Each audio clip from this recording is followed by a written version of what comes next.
won't make it easy for you now. You got 2 minutes of my time, and I don't really break too easily, but I'm worth it, 'cause I'll slip into your dreams tonight. Oh, so give me your all. I'll take it to Mars. Oh, I'll stick like glue inside your mind. Oh, so give me your all. I'll take it to Mars. Oh, I'll stick like glue inside your mind. Just watch me.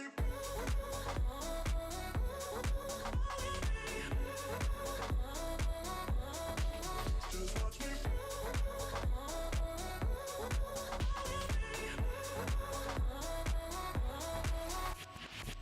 I got you wrapped around my finger, but don't you try to call me tomorrow.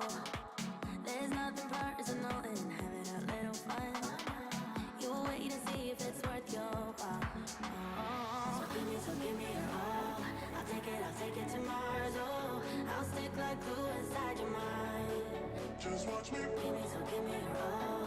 I'll take it to Mars. Oh, I'll stick like glue inside your mind. Just watch me.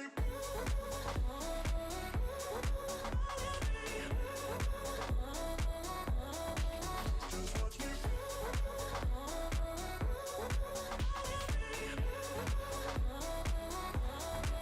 Just watch me.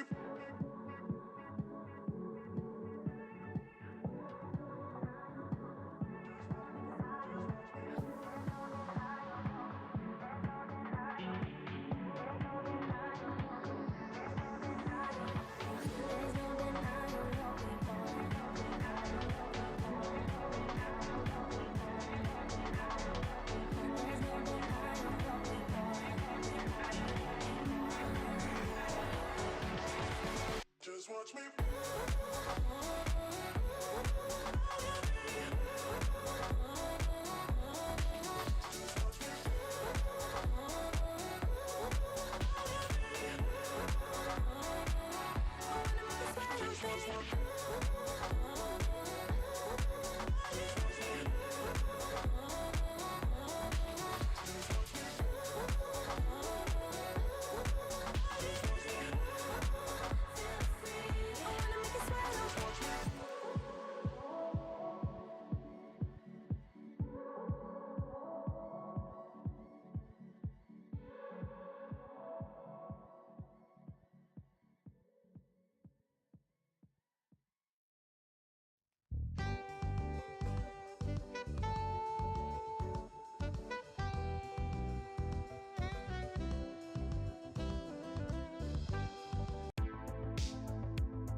Hey everyone, welcome back to day three of Front Row 2020. I'm Ryan Hayward, your host of Front Row 2020. I'm also the CEO and founder of Pitchproof, the whole community and team putting this together. I'm super excited for this morning's session, or probably for most people, late afternoon to evening session. It's currently 9 a.m. in Australia where we are, and where Dain is too, actually. Dain and I are actually not too far away from one another, which is a little fun fact for you. Just a couple of things before we jump into Dain's workshop or slash talk. If you guys are sharing pictures and videos, we highly recommend it. Take your notes, share your notes with others. Make sure to use the hashtag FrontRow2020 and obviously tag us at PitchProof so we can reshare on our socials. I've been sharing a fair bit of the stuff on Twitter as well. It's been awesome to see people writing tweets and whatnot. I've just been retweeting them at my account at the Ryan Hayward, which is the handle down here. Obviously, none of this would be possible today, guys, or over the past couple of days without our sponsors, Adobe XD and Holobrief. I highly recommend you check them out in the descriptions below. Just click on the links, check them out. Helps us out too, so please go check them out. And then obviously, last day to actually join in with all the action. So make sure you join our Slack channel. We'll be pushing notifications. We have some really bigger talks towards the end of the day. We've got a massive live Q&A session to finish off front row this year with our closing keynote. So that's super exciting. We also have a virtual expo, heaps of goodies, heaps of deals. There's going to be some updates to that page throughout the day, so I highly recommend you check all that stuff out. If you're a VIP, you actually get the opportunity to enter a form to win a 1-year subscription to Adobe Creative Cloud. So that's definitely worth checking out. Talking about the VIP pass, if you want to rewatch sessions, if you miss a session, or you just want to catch up on content, you can do that with the VIP pass. You also get access to our mentoring sessions, as well as a ton of other goodies. So I highly recommend you check out the sales page for that. That is in the description as well. But today, let's get into the real action. Today, we are joined by Dain Walker. Dain, are you there? Hey man, how you doing? Can you hear me? Yeah, I can hear you. Hear you well. All right. Hear you well. All right. I'm super excited for your talk today, Dain. Why don't you give everyone a quick 30-second overview of one, who you are, and two, what you'll be talking about today? Yeah, for sure. So hi guys, I'm Dain. I run a digital marketing agency and branding agency called Victory Front, and today we're talking about how to get yourself on social media, and then how to monetize your business, whatever it is, when it comes to your content creation. This is something I'm really passionate about, something that we literally have hundreds of students focused on. So I'm really excited to be able to share this with you guys today. That's awesome. Well, I'm ready to get into it if you are. So yeah, you've got your screen shared already. I'm ready to take some notes because it's obviously something that I'm super interested in, helping designers and creatives actually monetize their audience too. So I'm super excited for your talk, and yeah, let's get into it. And also guys, Thanks. if you want to ask Dane questions, type your questions throughout this presentation using exclamation mark Q in the chat, followed by your question, and then it'll appear on my screen at the end here so I can share those questions with Dain. All right, let's get into it. All right, man. Thank you so much, and it's such a privilege to be here. Thank you for having me. And for those of you that are watching it on the free pass, check out the VIP pass as well, because Ryan and his team have put an insane amount of effort into this, and there's a lot of fantastic speakers that have already shared, and you can actually go back and watch the replays if you get yourself a VIP pass. All right, cool. So diving into it, today we're going to be talking about how to monetize with your social media content. This is something that I have not only achieved myself, but I have taught a lot of people how to execute this. And I have had students, have, $40,000, $50,000 months on Instagram because of these methods. So they work. They've been used in a lot of different businesses, so not just what I'm doing. So, I create content, I sell strategy, we build websites, and we do things like logos and funnels and things like that as well. So that's my business model, but this has worked with a ton of other business models, anything from like PTs. I've had people sell coffee, I've had people sell consulting and coaching. So there's a wide range of things that you could apply this method to. So if you're trying to get businesses online and trying to sell e-com and stuff like that, this will definitely help you. So first, about me, who the hell am I and why should you care? I'm Dain Walker. I grew up pretty much poor. My parents really didn't have much. There was times where we lived in tents. There's times where we were homeless. There's times when we were moving around a lot. Really didn't have much when I was growing up. I was a high school dropout. I'm not educated and I'm not academic.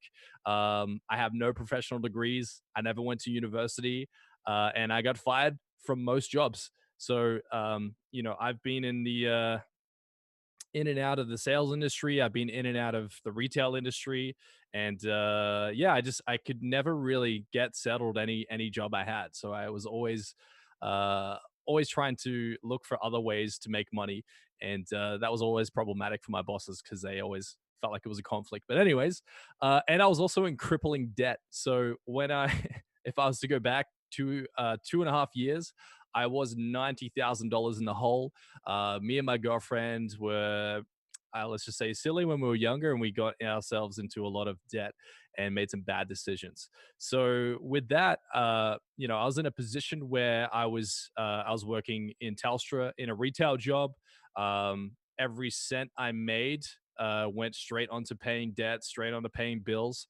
And I didn't have anything to rub together at the end of the week. I remember days when I would drive to work on almost an empty tank of fuel, praying that I could get to work. And if I forgot to bring my lunch or something like that, I'd have to go the day without eating. I couldn't even afford a coffee. Like, this is how broke I was when I started this business. Fast forward now, I'm a brand strategist.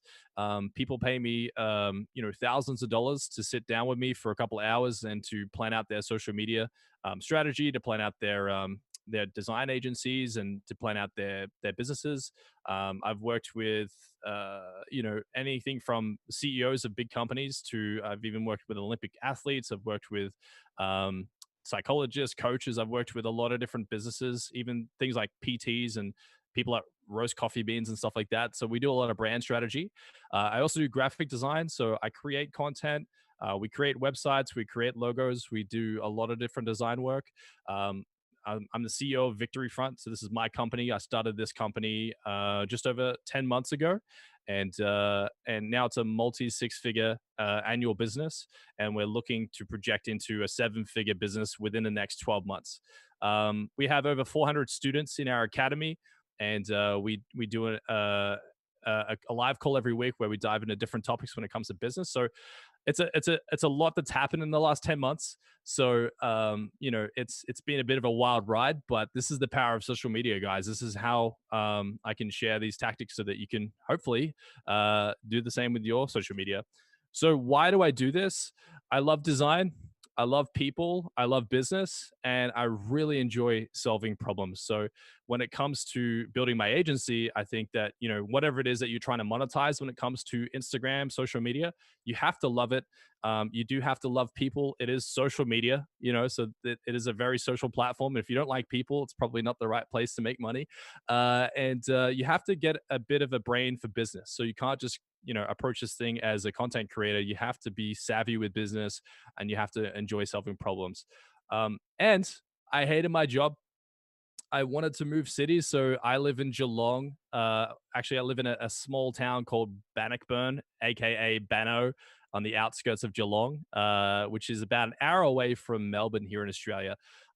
We only just moved here 3 months ago. Before that, I was in Sunshine Coast in Queensland, Australia, and me and my girlfriend were really broke. So the reason I started this whole thing was I hated my job. We wanted to move cities. We had no money. I couldn't even afford to pay rent barely, let alone pack up our stuff and move states. So there was a lot of motivation for me to start this. We wanted to have a baby, and now we're about 5 weeks out from having a baby. So that's exciting. We wanted to have some money before we did that. And at the time, when I started my business, I had too many bills. So there was a lot of motivation, a lot of reason for me to start this journey. So this is my laptop, and where I started my business only 10 months ago. It was barely working. As you can see there, it's missing a key. It was really slow. And if you know anything about running Photoshop or Adobe software, it's not ideal on a small laptop. So it was tough. Times were tough. But I just made sure that I kept reading. I made sure that I kept hustling. And things were so bad that I had to sacrifice our grocery budget in order to be able to start my business. So to get my website online and to subscribe to different platforms to get the images and things that I needed to get my business off the ground, I literally had to dive into mine and my girlfriend's food budget, which was really tough, and it was a bit of a gamble, and I felt horrible because we are eating mee goreng, and all this sacrifice to try and get this business off the ground. Fast forward to now, we have a team of people around the globe.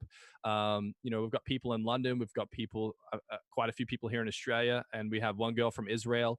And now we run a big global agency, and most of our clients are actually not here in Australia. They're in the UK, they're in the US, and and it's interesting that you could run a business from home and have majority of your clients from another country, which kind of sucks because that means my hours are from like 10 a.m. till 2 a.m. So that's not ideal, but you got to make do. So when it comes to monetizing your Instagram, where do you start? I typically get asked these questions all the time. I talk to a lot of people on social media. So I'm always trying to listen to my audience. I'm always trying to listen to where people are at. And these are the biggest questions that I get when it comes to how I grow my social media. So the first of which is content, the second audience, and the third clients. So when it comes to content, people are asking me, what should I be posting about? And it sounds ambiguous in a lot of cases because people just say you just got to post consistently. People like Gary Vee say you should just post as much as you can, but then that leaves the problem of like, what should I be posting about? An audience is it's about, well, what do people want to see, and the last of which when it comes to clients is how can I actually create the paying clients. So there's three different, I guess, caliber channels which I tend to focus on with our students in our academy of how they can actually get themselves in a position where they can actually make money on their social media. So let's start with the first one. What should I be posting about? Think about it this way. Think about what your future audience wants to see, not what they currently want to see. So in many cases, when people start their social media content creation, they'll try to make content that fits their current audience. So if you think about your business model and where you want to take your business model on your social platforms, you need to think about, well, I don't want to create content for my current audience. I want to build a brand new audience. So you want to think about, I got to make content for what my future audience wants. So when I started creating posts on my page, I had about 500 people following me.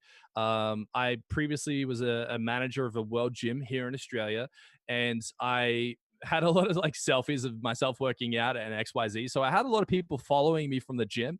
And then I just started posting these wacky carousel graphics. So if you look me up, Dain Walker, you can see me on Instagram. I started posting these graphics, and nobody cared. So I'd spend, 4 or 5 hours making these graphics, researching what I was going to say, uploading them, and just to find that nobody cared. But I realized that my current audience weren't my audience. So I had to project and think about where was I going to take it, and what was my future audience wanting to see. So build your content for your future audience, not for your current audience. Okay. And the next thing is, post what they want to see, not what you want them to see. So I see a lot of people doing this in business. They'll just post photos of like products that they're trying to sell because it fits their own agenda, but it doesn't necessarily fit their client's agenda. So what do people want to see? Well, only things that fit their agenda.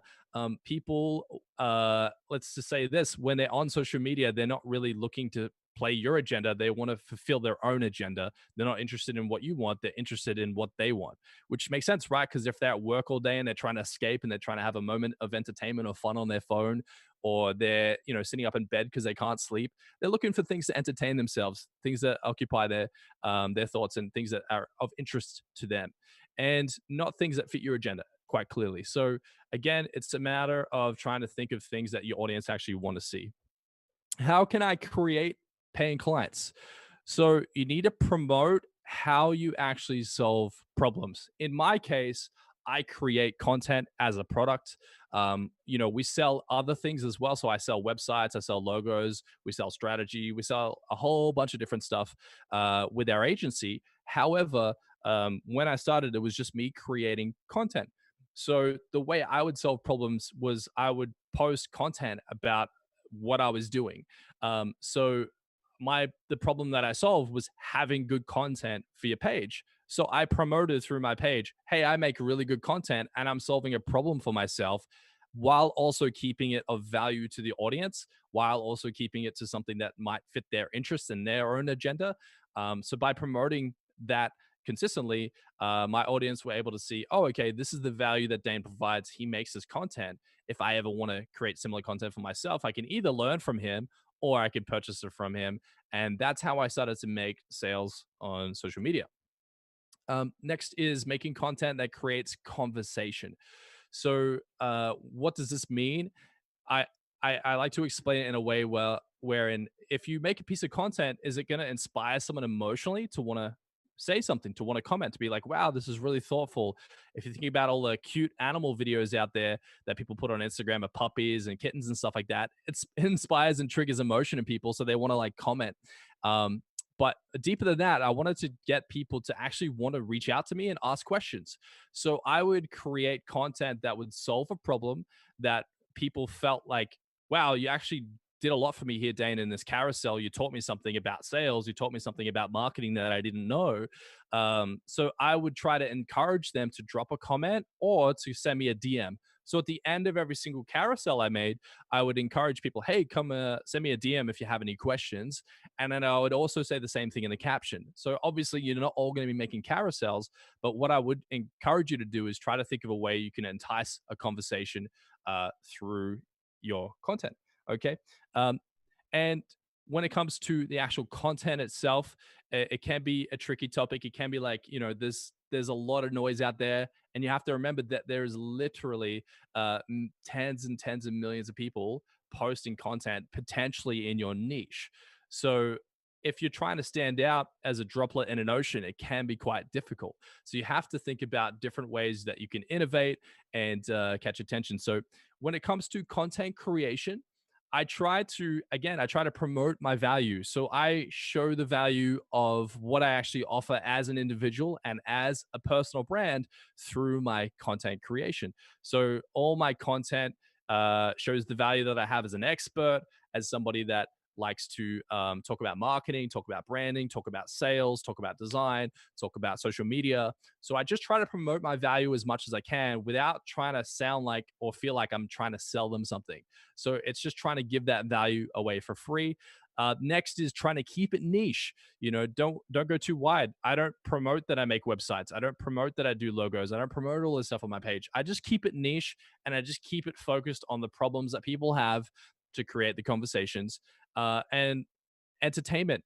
People come on social media to be entertained. They come on social media to educate and learn things, and they come on social media to be informed. And we'll break that down a little bit later in this deck.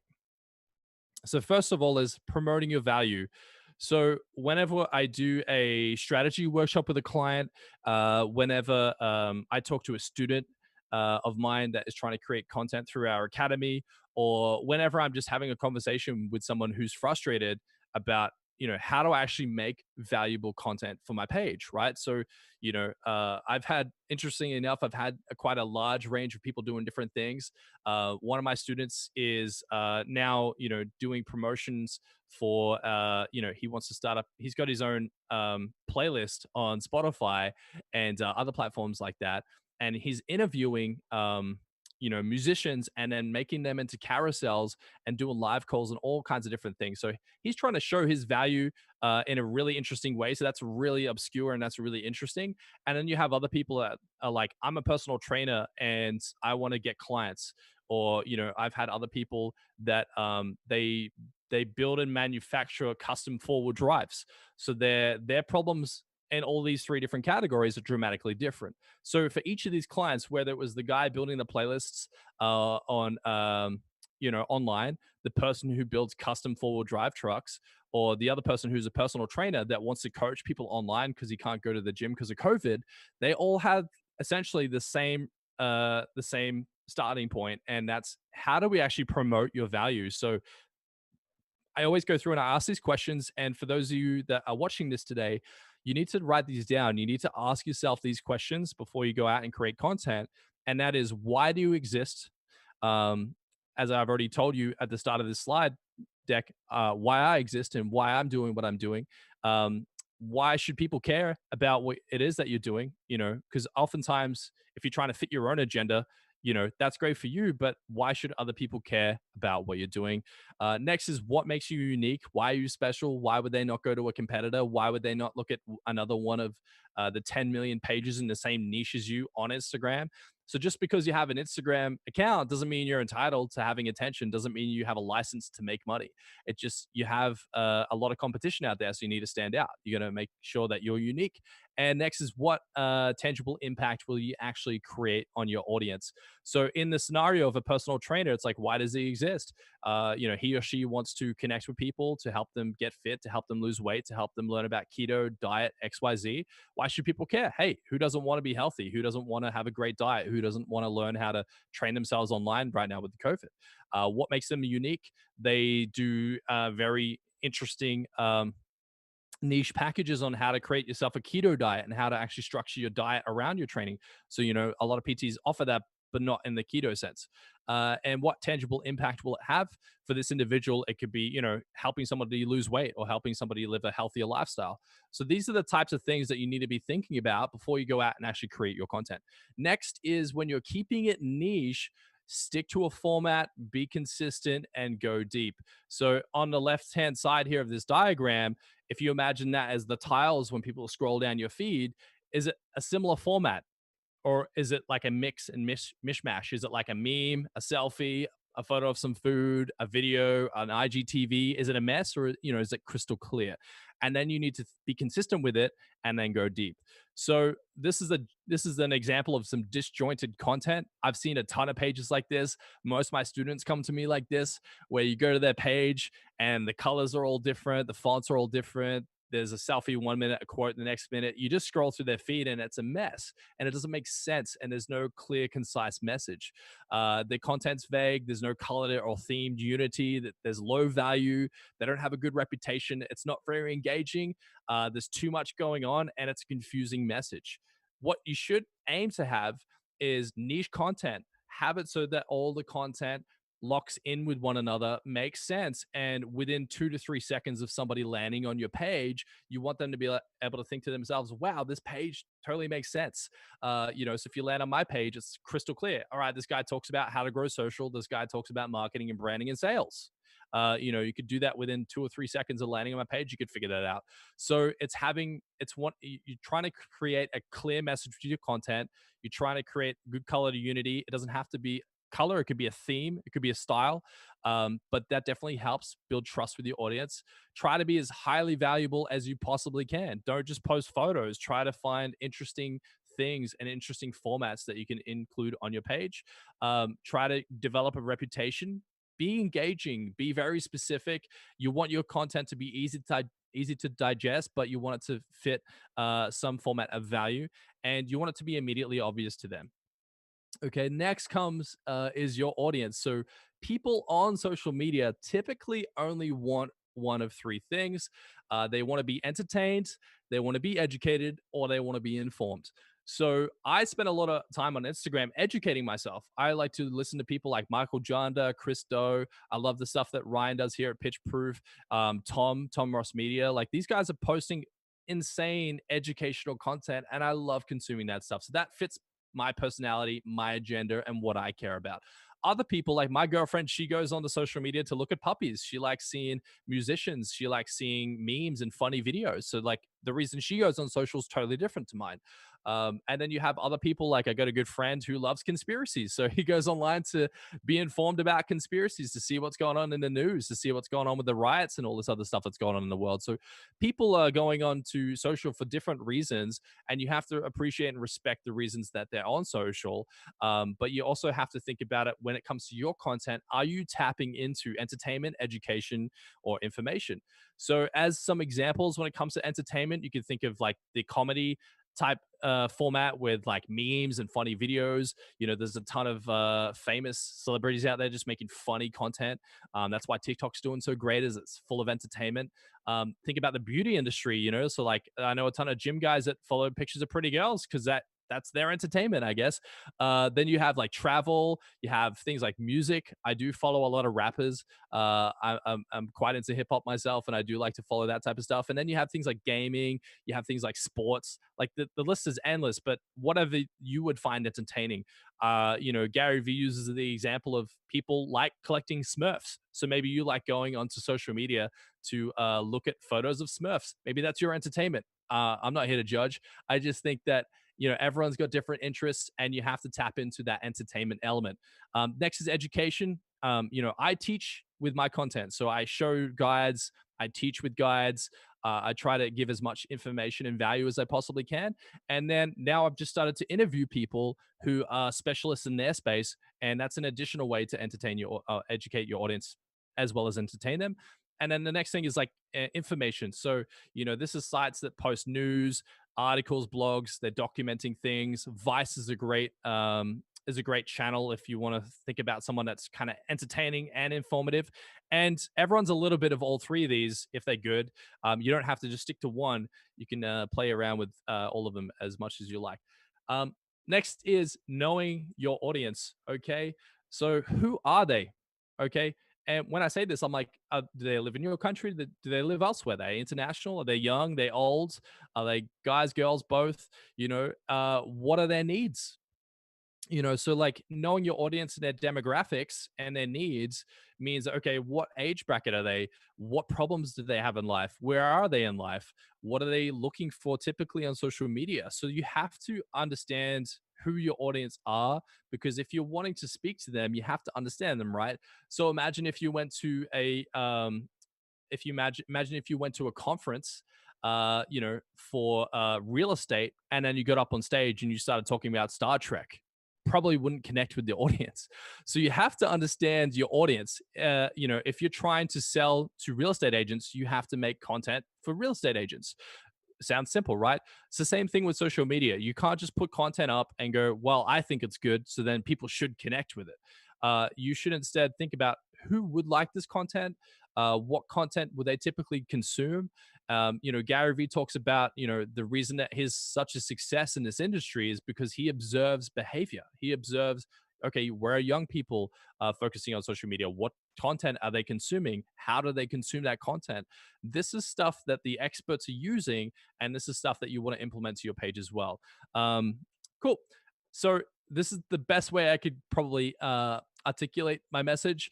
And this is, mixing what you're good at with what people want, and the content kind of fits in between. So you have to be good at something in order to be able to have people excited to see it. And then it has to fit their need. It has to fit their agenda and what they're about. Pretty straightforward. Okay. Next is how to actually monetize it. Now, a bit of a history here. When you go back to looking at the history of marketing, in 1970, on average, a human would be exposed to 500 ads per day. It sounds like a lot, and it sounds like excessive. But if you think about it, marketing is everywhere you look. Whether it's a billboard, TV, radio, you're at the shopping center, you'll see logos and icons and signs and stuff like that everywhere. So some examples of that we'll go into. And in 2020, on average, a human is exposed to 5,000 or more ads per day. And that's largely to do with social media. It's largely to do with the times that we're living in. So the jump between 500 and 5,000 is quite crazy. But if you look into the market research, it will support this. Send me a DM. I'll send you the articles that prove all this if you're like scratching your head over this one. But let me give you some examples of what I'm talking about.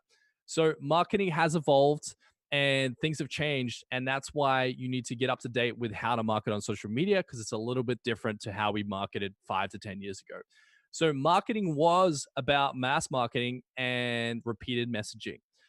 If you want to dive deeper on this topic, get a book called This Is Marketing by Seth Godin, and he basically goes into this in massive detail in his book. So this is not a direct quote, but this is summarizing a lot of what that book talks about. Okay. What do I mean by that? Well, think about it this way. You used to be able to put billboards up around a city and people would start buying your soft drink. Like Coca-Cola were famous for putting up insane billboards in the most obscure locations to try to attract buyers to their brands. Think about radio. Back in the 70s through until maybe the late 90s, radio was big. You could put a message on the radio and hit repeat and have it play every 2 or 3 hours for a couple months, and then everyone in town would know your brands. That used to work really well. Junk mail. Some people would argue that junk mail still works. I think it's a dying way to market, but hey, people are still out there doing it. Most companies I worked for in recent years are using junk mail, trying to get as much people and much eyes on their brand as they possibly can. TV ads, probably not anymore. Like, this is for sure dead, or at least the nails in the coffin when it comes to like Prime Video, Netflix, and Stan, and all those other subscription platforms like Hulu and stuff like that you can get. But for a long time, you used to be able to market by just pumping out ads. Then, if you think about this, when you're out shopping, you're going through the shopping aisle, look at all the logos and all the marketing materials that are constantly in your face. And then now we live in a world of social media where we are getting bombarded on every platform we touch with marketing. So marketing's changed. It's dramatically different now from what it was even 3 years ago, because marketing now is about having conversations and trying to create conversations, not on a micro level, but trying to accomplish that at scale. So, someone who is a great example of this, again, I'm name dropping him, is Gary Vee.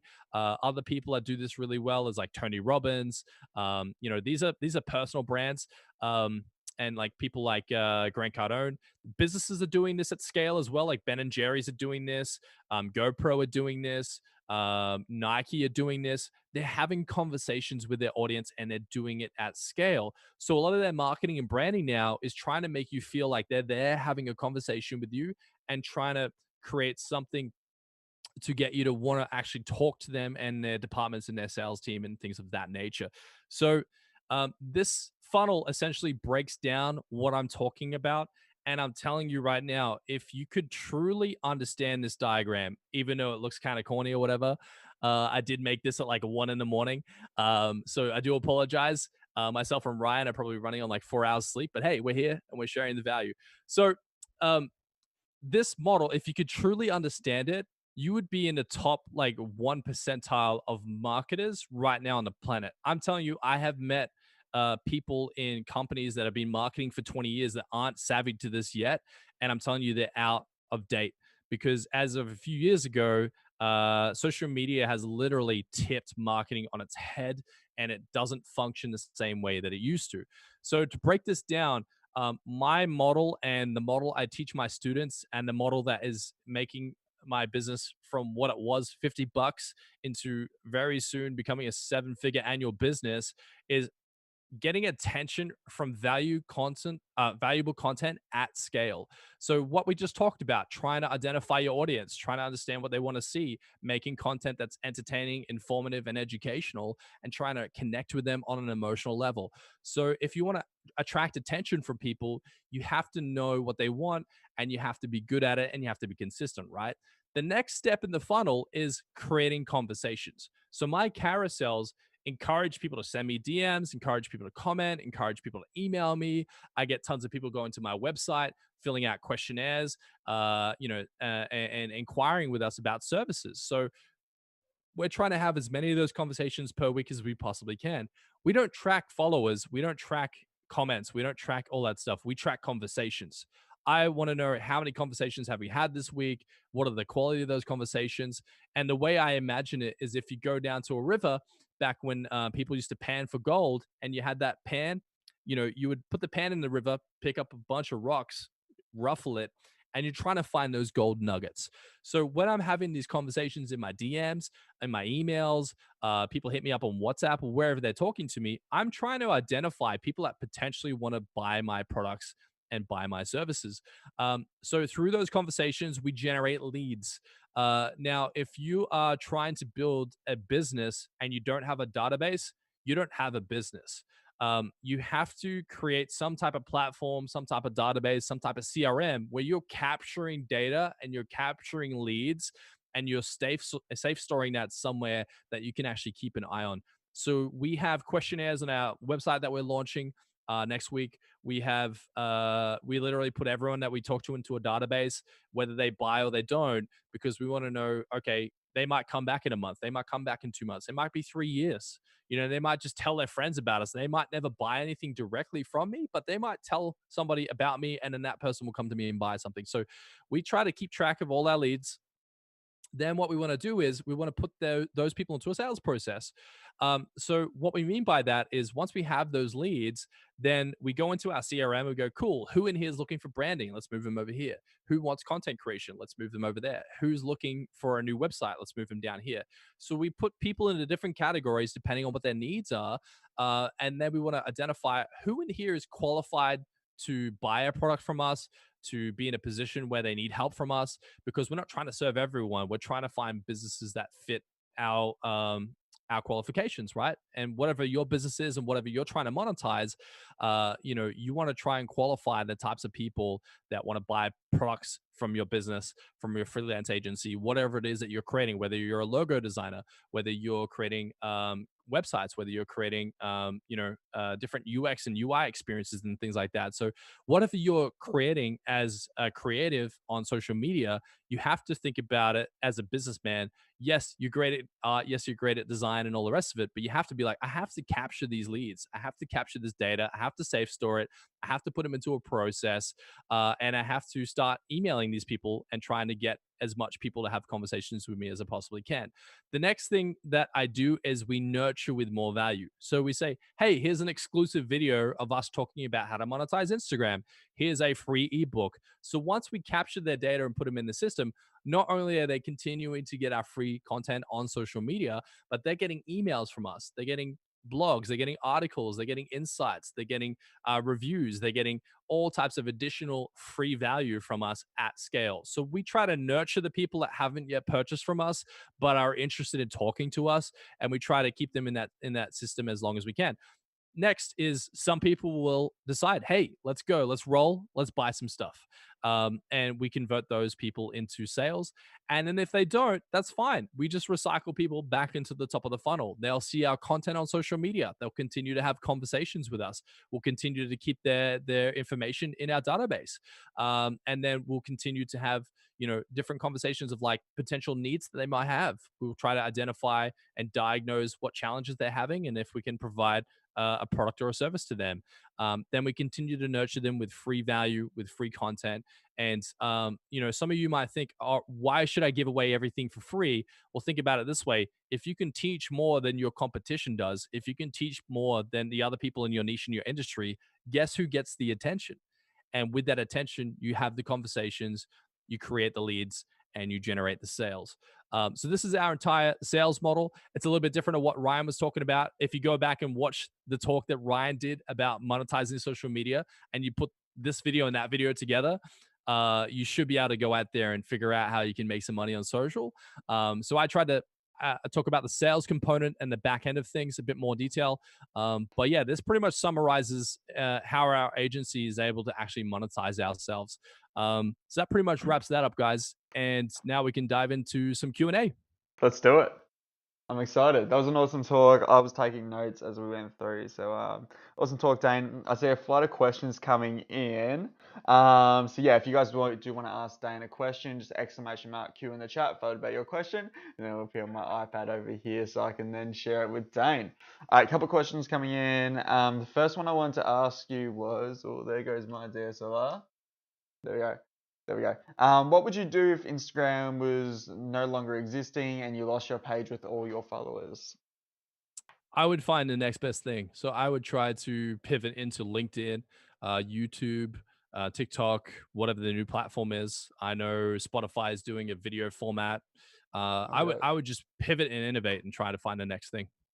that's awesome. Is Spotify doing a new video program? That's interesting. Yeah. That's Yeah, that could be a I don't know real. if it's available to the public, but they did it for Joe Rogan. They signed that $100 million deal for him Okay, to have his podcast on there. So I that's imagine they're going to open interesting. it up to other podcasters. Yeah. There could be a lot of potential in that. All right, other questions coming in. What are your thoughts on a personal brand account versus a business brand account? Someone wants to know which account should I create content for? Yeah. Okay. Well, I'll try to keep it for the creatives, for the design Yeah. community. I would suggest that strongly that you do a personal brand. Um, it depends. I mean, like in your case, Ryan, you've done both really. Yeah. So that serves you really well, and you'll probably notice that the types of audience that you get on each is dramatically different. So in this case, yours has served you really well. If you're just trying to start up, if you're just trying to go, hey, I just want some freelance work, then I wouldn't try to sit behind a logo. I would put your face in front of people, and I would try to develop yourself a personal brand. That's it. And I think that's why our pitch proof account works, is because I try to put my face behind it as much as possible. You see on my carousels and in the stories, you see this face. And even though it might not be the logo, I just try to put my face and an identity of an actual person behind it. I think that's the reason why Yeah, because people connect that with you. brand Like that's account why works. I started following you when I first saw you. I was like, oh, this guy's great. I connected with you, not the logo. So like, yeah, That's you've awesome. you've done a great job doing that, man. I appreciate it. All right, a few more questions coming in. How do you go about pricing for consultations for like creating content and monetization for clients? How do I go about creating the prices? Yeah, for consultations. Yeah, good Consulting. question. Like the honest answer is like I was winging it for so long. I would I was like, this is such a stupid way to do it. I don't recommend this. But when I started up, I was like, all right, how much do I want to make an hour? Which is not a great ideal scenario. Like because I wasn't taking into account like, all the things I was paying for, Mm, the difficulty of the back and forth email. I just thought, oh, this job would take me an hour to make. So then I want to make $50 in an hour. But then I forgot like it's like 2 hours of follow up and you got to deliver it and you got to do these calls and stuff like that. So I really ended up making like, maybe 20, I mean, $18 an hour or something like mm. that. So I would say write down a list of everything that will encompass what that project entails. So the emails, the messaging, the onboarding, collecting assets, downloading assets, like literally painstakingly write down every single step that it takes to make sure that that client goes from conversation to deliverable items and then everything in between. And then once you write all that down, figure out how much time that is. Not that you want to make money for time, but you just want to be like, all right, well, I kind of want to roughly make some, you know, good ROI for my time investment. Then you want to actually think about, okay, if this client becomes difficult, how much money would I like to make from my time? And then also I need to add a profit on top because I'm trying to develop. In your case, you might be trying to grow your agency, you might be trying to grow your freelance business. You have to stop thinking about hourly wage and start thinking about profit because you need to generate profit in order to sustain and grow a business. Otherwise, you're just technically an employee for yourself. So I would take into account all the energy and effort to create that project. And then, think about worst case scenario if it's a difficult client, and then add profit on top of that and make it a number that you're excited about, and then pitch that. Yeah, exactly. So it's like I know that Michael Jander talks about this a fair bit in like his courses and content, but yeah, you got to figure out what your burn rate is.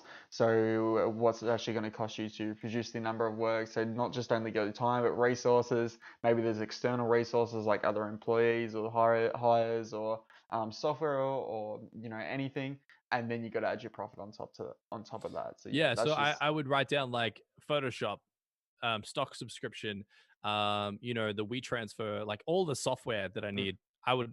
That's what I mean. Like when you write everything down, that's perfect, man. Like Jonna's stuff is fire, dude. that's Like I it. love his Like content. an example of this would be, okay, you charge $50 per hour per se, even though you probably shouldn't be charging per hour as a creative. But let's say you're charging $50 per hour to design a logo, and it takes you 10 hours. Doesn't mean you should charge $500 for that logo, right? Because that's just cutting even. You got to add profit on top of that, Yeah, and then you have to think and all about the if this expenses. client's difficult. Mm, If they're asking a lot of questions, they're calling me at all different times, asking questions and stuff like that. So you just got to take everything into account. yeah. Cool. A few more questions coming in.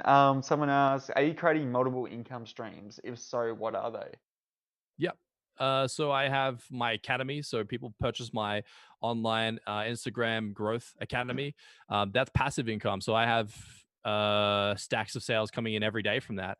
And that's just generated by creating content that brings awareness to my page. People click on the link, they go to the funnel, they see the academy, they buy that.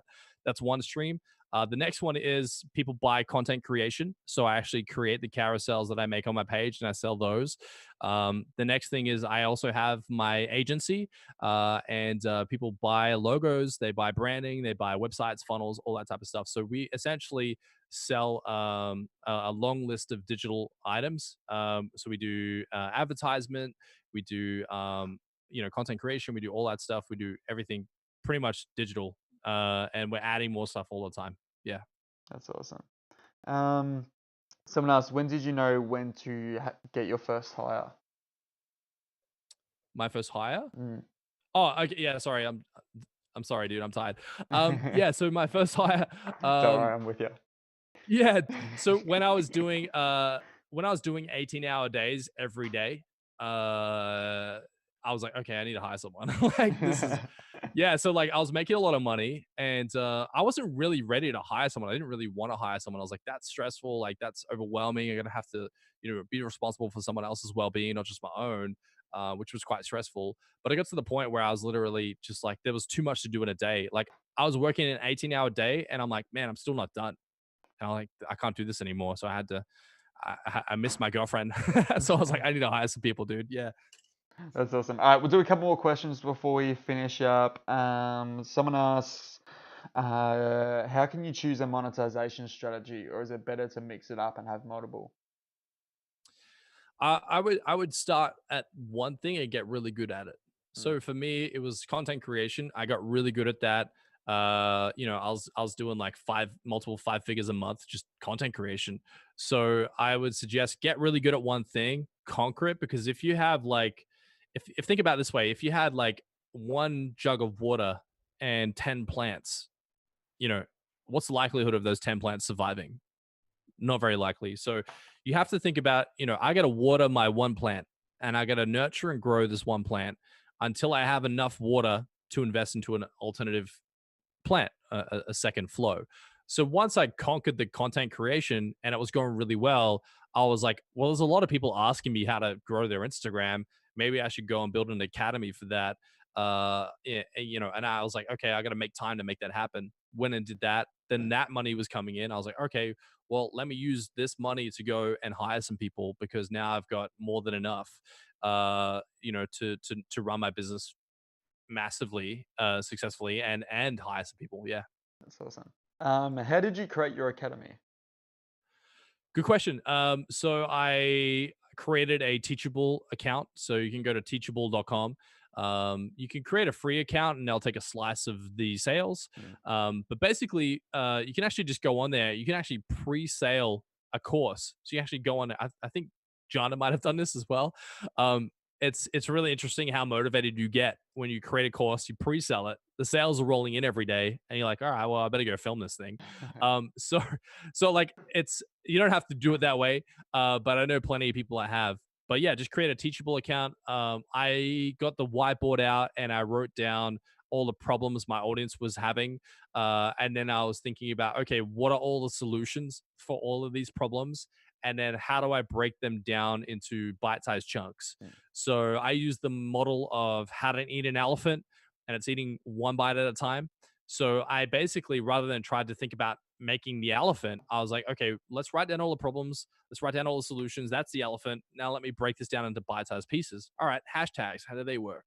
How to write a bio. Let's do that. So I would just focus on one thing at a time, and then I would make the slides for it, and then film it, and then save it, and then go, cool, what's next? And then one by one, I just went through the list and filmed everything, and then me and my team developed the funnel.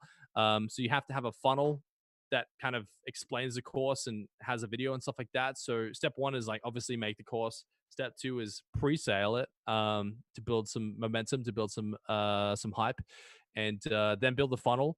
Upload all the videos, upload all the modules, and then make it go live. That's awesome. Dain, thank you so much for joining us today.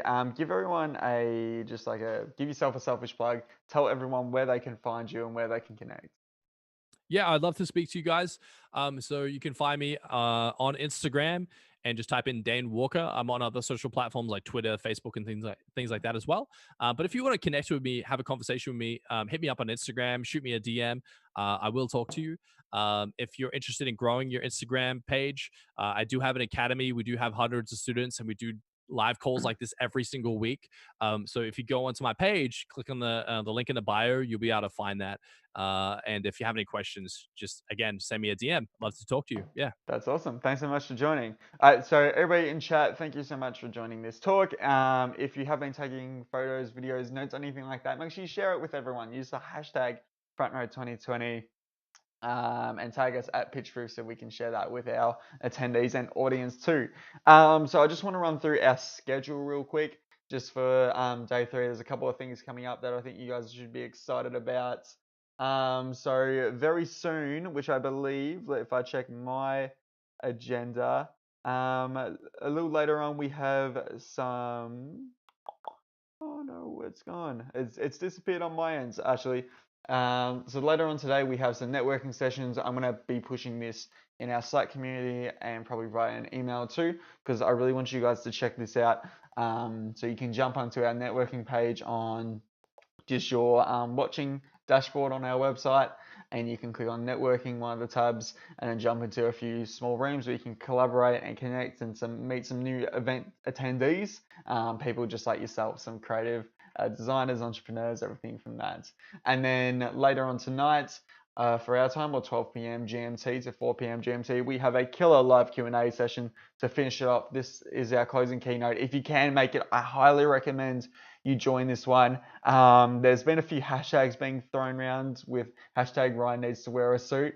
You never know, we might pop out the suit tonight, guys. So definitely stay tuned for that one. We've got like Michael Janda, Miriam Isaac, some of the classics from last year.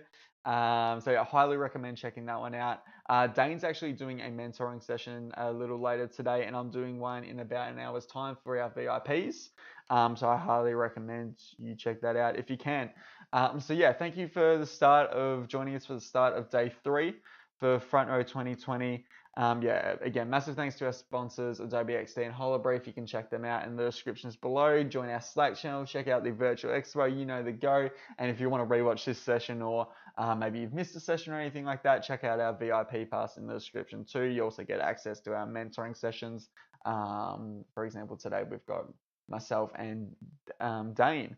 And there's a ton of other goodies as well. So yeah, thanks for sharing. I can see you guys are sharing on social media at the moment. Use the hashtag Frontrow2020 and tag us at PitchProof.